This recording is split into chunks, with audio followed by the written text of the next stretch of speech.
Día 21 de leer la Biblia en 365. Soy Lorena, tu compañera de lectura usando un plan cronológico.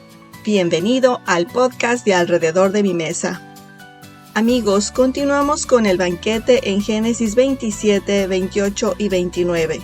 Demos gracias al Señor que nos permite estar en su palabra, tomar tiempo para conocerla y poder tener comunión con Él y entre nosotros. Amén. Recuerda siempre orar antes, durante y después de leer. Necesitamos depender del Espíritu Santo para que ilumine nuestro entendimiento y seamos obedientes a la voz del Señor.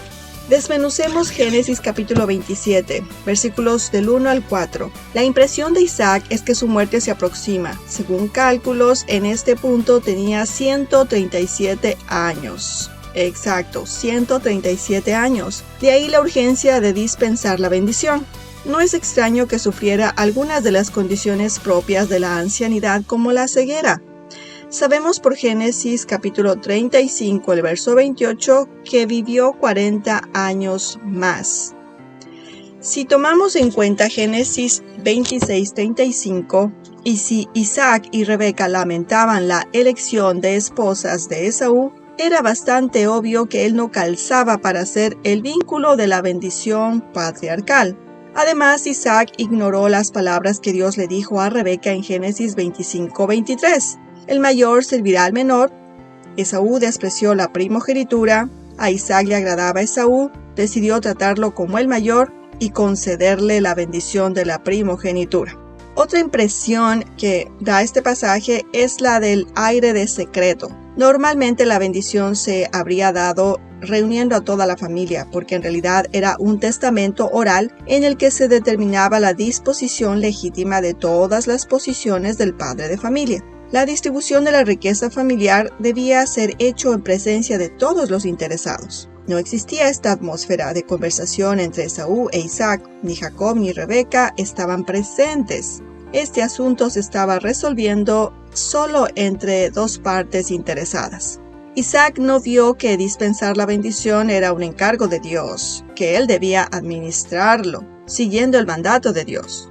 Un cuadro triste es ver a Isaac actuando en su carne, y en lo único que podía pensar en ese momento era darse el gusto de comer una vez más su comida favorita por su hijo favorito, y hace arreglos para satisfacer sus propios planes en oposición a los del Señor.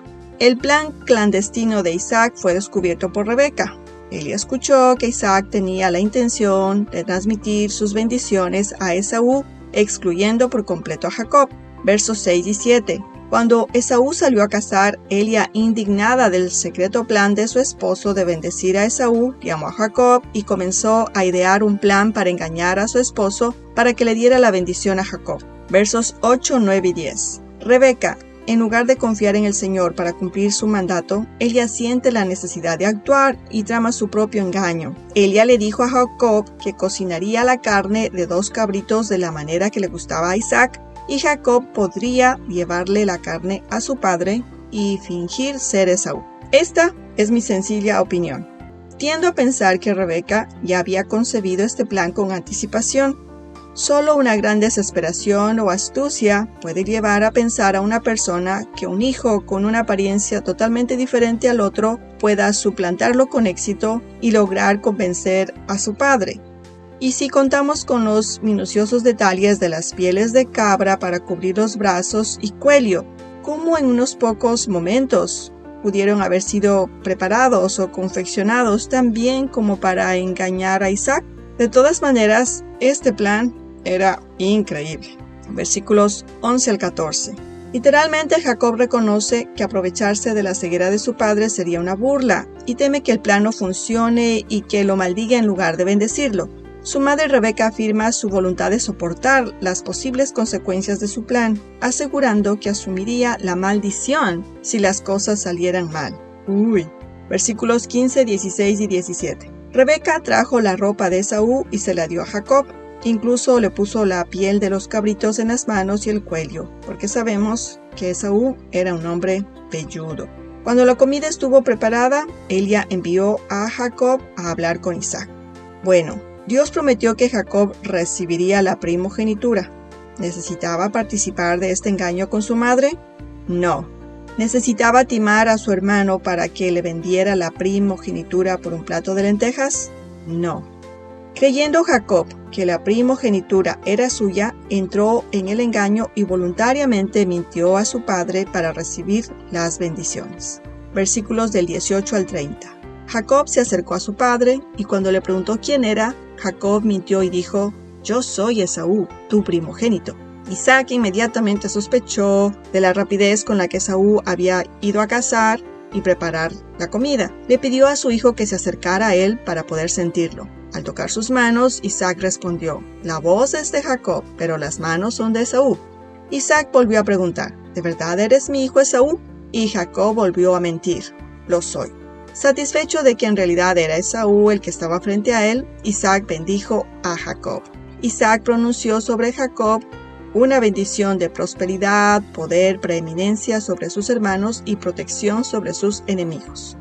Versículos 31 al 40. Casi tan pronto como Jacob se fue, Esaú regresó con la carne de su casa. Isaac tembló muy violentamente cuando se dio cuenta de que había sido engañado.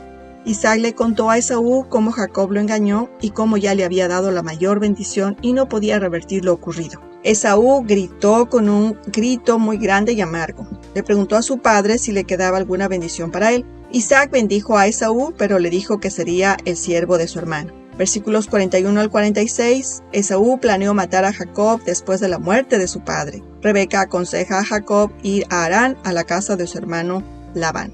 Desmenucemos juntos Génesis capítulo 28, versículos 1 y 2. Isaac ratifica la bendición sobre Jacob. Jacob recibe la bendición de su padre de ser la semilla de la promesa. Versículos 4 y 5. Se le ordena ir a Padán Aram, a la casa de Labán, hermano de Rebeca. Versículos del 6 al 9. Esaú ya se había casado con al menos 2 mujeres cananeas. Eso lo leímos en el capítulo 26. Cuando vio que sus padres no les gustaban las mujeres cananeas, Esaú se casó con una de las hijas de Ismael, el hijo de Abraham, con Agar. Versículos del 10 al 15. Jacob partió de Beerseba y se dirigió a Harán. Llegó a un lugar determinado y se acostó a dormir usando una piedra como almohada. Esa noche soñó con una escalera que se extendía desde la tierra hasta el cielo y vio ángeles subiendo y bajando por la escalera. Promesas espectaculares son la substancia del sueño. El Señor estaba de pie sobre la escalera y le prometió a Jacob descendencia, tierra, una relación con él, protección, seguridad, guía, provisión y cumplimiento perdurable. Versículos 16 y 17. Jacob quedó alarmado ante la conciencia de la presencia del Señor. Este íntimo acceso le hizo sentir pavor. Esta no es otra cosa que la casa de Dios, y esta es la puerta del cielo. Versículos 18 al 22. En respuesta a la compasión y gracia del Señor en afirmar que el pacto que le dio a Abraham se extenderá a través de los descendientes de Jacob, y para demostrar que acepta el llamado de Dios, Jacob hizo la primera alabanza en su vida. Alabó a Dios con un altar de gratitud. Jacob levantó un monumento del recuerdo. Cambió el nombre del lugar a Betel, que significa casa de Dios. Hizo un voto de consagración. Y el tono es así como: puesto que Dios se ha comprometido a darme protección, guía, provisión permanente, entonces el Señor será mi Dios. Y lo expresaré en adoración y donaciones materiales. Pasemos a desmenuzar Génesis capítulo 29, versículos 1 y 2. Después de un largo viaje, Jacob se detuvo en un pozo de agua cerca de Harán. Varios pastores estaban junto al pozo esperando abrevar a sus ovejas y Jacob les preguntó si conocían a Labán, el hijo de Nacor. Le dijeron que lo conocían y que su hija Raquel llegaría pronto al pozo porque era pastora de los rebaños de su padre. Cuando Raquel llegó, Jacob dio de beber a las ovejas y le dijo que era pariente de su padre. Versículos del 13 al 20. Después que el Señor confirmó su pacto con Jacob, le mostró su fidelidad guiándolo y llevándolo a salvo a través del desierto a la casa de su tío Labán en Harán, localizada en el actual Siria. Labán recibió a Jacob en su casa y él se quedó allí un mes. Al darse cuenta de que Jacob tenía la intención de quedarse en Harán durante algún tiempo, Labán le preguntó cómo quería que le pagaran por su trabajo. Jacob se había enamorado de la hija menor de Labán, Raquel, y le propuso a Labán que le servirá durante 7 años a cambio de su hija en matrimonio. Así que Jacob sirvió 7 años por Raquel y le parecieron como unos pocos días por el amor que sentía por ella. Versículos 21 al 30. Labán preparó un banquete para la boda de Jacob y Raquel, pero esa noche Labán envió a su hija mayor, Lea, a la alcoba de Jacob, en lugar de Raquel. Por la mañana Jacob se dio cuenta de lo que había sucedido y confrontó a Labán. Labán le dijo que no era su costumbre dar en matrimonio a las hijas menores antes que a la mayor. ¡Qué perfecta excusa! Este Labán resultó más astuto que Jacob. Jacob se casó con Raquel una semana después a cambio de 7 años más de servicio.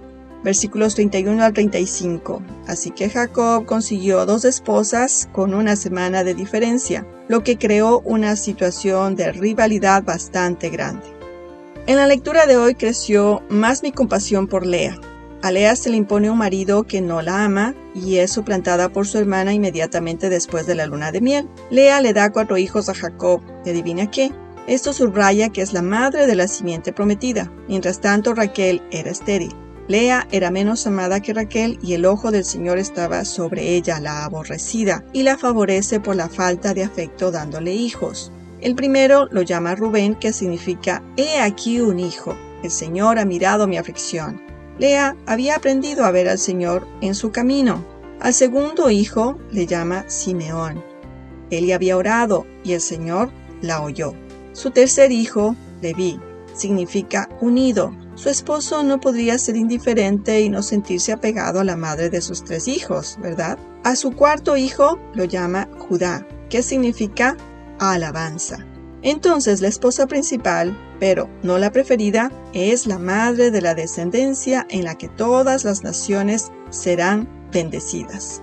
Amado lector, en los capítulos de hoy, ¿qué actos y acciones de Dios llamaron más tu atención? El mío viene de Génesis capítulo 28, versos del 13 al 15. Dios se presenta a sí mismo a Jacob como el Dios de Abraham y su padre Isaac, y lo ve como el legítimo recibidor de las bendiciones y promesas de Abraham. El Señor le repite las promesas y fortalece la fe de Jacob.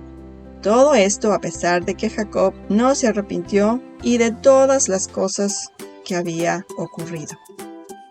¿No son estas buenas noticias? Sí, lo son. Dios es mi deleite.